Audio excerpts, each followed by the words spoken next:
Hello friends, welcome to this video. आज हम इस वीडियो में देखेंगे दिल्ली पुलिस में 2023 का जो एग्ज़ाम हुआ था दिल्ली पुलिस कांस्टेबल का, उसके जीएस के क्वेश्चन हैं। तो चलिए बिना देर के हम शुरू करते हैं और हर क्वेश्चन को हम डिटेल में जानने की कोशिश करेंगे, जिससे आगे अगर फ्यूचर में ऐसा क्वेश्चन टकराता है तो हम उसे कर सकें। तो चलिए शुरू करते हैं आज की वीडियो।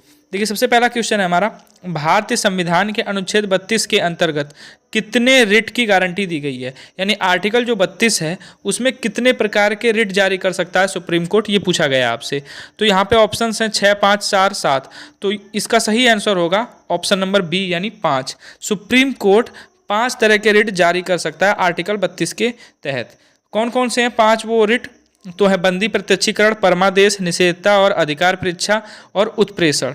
ये 5 तरह के रिट हैं जो सुप्रीम कोर्ट जारी कर सकता है, आर्टिकल 32 में कहा गया है। अच्छा, जो आर्टिकल 32 है यानी अनुच्छेद जो 32 है, इसको संविधान की आत्मा किसने कहा था? यानी संविधान का हृदय बोलो या संविधान की आत्मा बोलो, तो ये कहा था डॉक्टर भीमराव अंबेडकर ने। नेक्स्ट क्वेश्चन देखते हैं।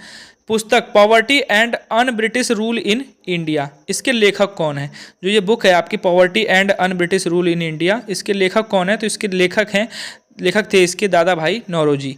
तो इसका ऑप्शन नंबर जो बी है वो सही होगा, दादा भाई नौरोजी इसके लेखक थे। इन्होंने लिखा था poverty and un British rule in India. दादा भाई नौरोजी को ग्रांड ओल्ड मैन भी कहा जाता है। अगला क्वेश्चन है, तोताराम शर्मा, पंडित अयोध्या प्रसाद, गोपाल दास और बाबू राम शंकर पागल दास, ये लोग किस वाद्य यंत्र के प्रसिद्ध वादक हैं? तो ये लोग पखावज के वादक हैं। पखावज एक वाद्य यंत्र होता है, उसके ये लोग वादक हैं। तो ऑप्शन नंबर बी इसका सही होगा, पखावज। अगला क्वेश्चन है, भारतीय बास्केटबॉल महासंघ की स्थापना किस वर्ष हुई थी? यानी बास्केटबॉल फेडरेशन ऑफ इंडिया, जिसे BFI बोलते हैं, इसकी स्थापना कब हुई थी? तो इसकी स्थापना हुई थी 1950 में। तो ऑप्शन नंबर बी इसका सही होगा, यानी भारतीय बास्केटबॉल महासंघ जो है इसकी स्थापना हुई थी 1950 में। अच्छा, बास्केटबॉल में खिलाड़ियों की संख्या कितनी होती है ये भी पूछ देता है। तो बास्केटबॉल जो है उसमें खिलाड़ियों की संख्या 5 होती है। अगला क्वेश्चन देखते हैं, सिख धर्म के अंतिम गुरु कौन थे? ये पूछा गया है कि सिख धर्म के अंतिम गुरु कौन थे। तो 10 गुरु हुए थे सिख धर्म में टोटल।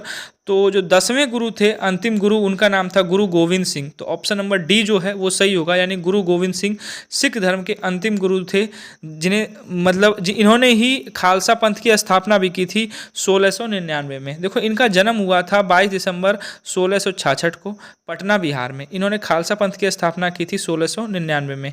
क्या नाम था इनका? गुरु Govind Singh. Option number D इसका सही होगा।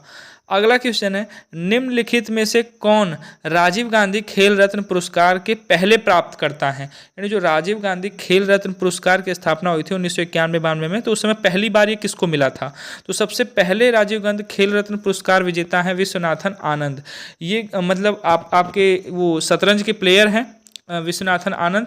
इनको मिला था 1991-92 में, जब पहली बार ये स्थापना हुई थी राजीव गांधी खेल रत्न पुरस्कार की। राजीव गांधी खेल रत्न पुरस्कार जो भारत का सर्वोच्च खेल सम्मान है, इसकी स्थापना हुई थी 1991-92 में। इसको युवा मामले और खेल मंत्रालय द्वारा प्रदान किया जाता है।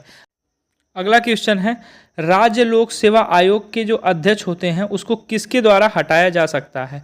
तो राज्य लोक सेवा आयोग यानी SPSC के जो अध्यक्ष होते हैं उसको भारत का राष्ट्रपति ही हटा सकता है, जबकि जांच वगैरह जो करता है वो सुप्रीम कोर्ट ही करेगा। अगर जांच में पाया जाता है कि वो दोषी हैं तो उनको भारत का जो राष्ट्रपति है वो ही पद से हटा सकता है। तो इसका ऑप्शन नंबर ए सही होगा, यानी भारत का राष्ट्रपति। अगला क्वेश्चन है, एलोरा की गुफाएं कहाँ स्थित हैं? तो सबको पता है, जनता, एलोरा गुफाएं कहाँ हैं? औरंगाबाद में। तो एलोरा की गुफाएं औरंगाबाद में है। ऑप्शन नंबर बी इसका सही होगा। अब देखो, इंपॉर्टेंट इसमें क्या है, देखो पूछा जाता है कि जो औरंगाबाद में एलोरा की गुफाएं हैं ये किन धर्मों से संबंधित हैं? तो हिंदू धर्म, बौद्ध धर्म और जैन धर्म, इन तीनों धर्मों से संबंधित है। हिंदू, बौद्ध और जैन, सिख धर्म नहीं है, याद रखना। हिंदू, बौद्ध और जैन धर्म के इसमें चित्र वगैरह बने हुए हैं एलोरा की जो गुफाएँ हैं। तो ये औरंगाबाद में, ऑप्शन नंबर बी इसका सही है। अच्छा, जो एलोरा गुफाएं हैं इनको यूनेस्को में कब शामिल किया गया था? तो 1983 में इनको यूनेस्को में शामिल किया गया था। अच्छा, जो एलोरा की गुफाएं हैं इसमें कुल कितनी गुफाएं हैं? तो कुल 34 गुफाएं हैं एलोरा की गुफा में। इतनी बातें आपको याद रखनी है इस क्वेश्चन से। अगला सवाल है हमारा, पवित्र शहर वाराणसी में स्थापित काशी का 80 किसके द्वारा लिखा गया है? तो काशी का जो 80 है बुक है वो लिखी गई है काशीनाथ सिंह द्वारा। इसका ऑप्शन नंबर डी सही होगा, काशीनाथ सिंह। अगला क्वेश्चन है, कौन सा ताल वाद्य यंत्र लोकप्रिय लोक नृत्य लावड़ी में प्रयोग किया जाता है। जो लावड़ी महाराष्ट्र का लोक नृत्य है उसमें कौन सा वाद्य यंत्र का यूज किया जाता है, तो उसमें ढोलक का यूज किया जाता है।